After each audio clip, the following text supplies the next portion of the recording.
بخشی دیل چه خلاص در جویش خودش خوب تخته بین نفس کشش در جویش نفس کشش در جویش حالت رو نگاه کنه حالت رو حالتش خوب نورمال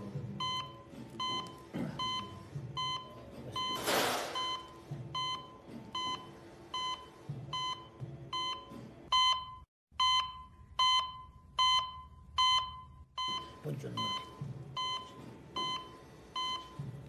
چی حالت رو نگاه کن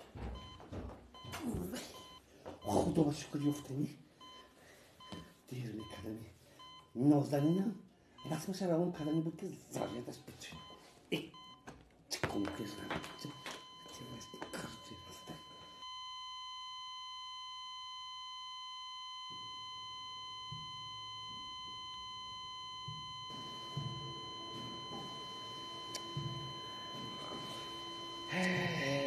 اوبام نکرد که کور نصیب همین بود است تقدیرش همین بود است بیچاره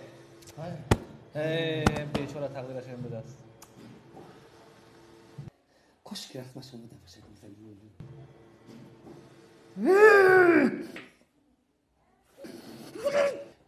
تو میدیستم کلی رسمش رو باید بینم بخشش بخشش بخشش بخشش بخشش بخشش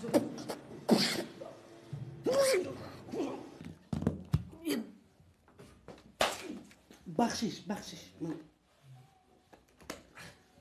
اوتر بسیار بخشش بخشش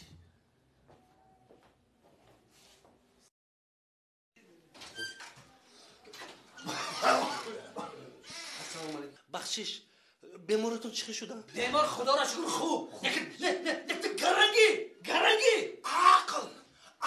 نکن نخودی آدم در وقت جراحی دویم باریگر در حیاتت یک کتت تکرار نکن فهمیدی؟ بخشش من یک عروس شوندیم که صحبت میکردم و یک کس رسمشون رو روان کردن وقتی رسم روان کردم با ذریعتش بود شد من خواستم رسمش ببینم لیکن وعده میدیم با تنتنه که از همین روز عبارت منم دیگه در حیاتم همین دخترک به زنگ نمیزنم کو رسمش روان کردن کنی الان بینید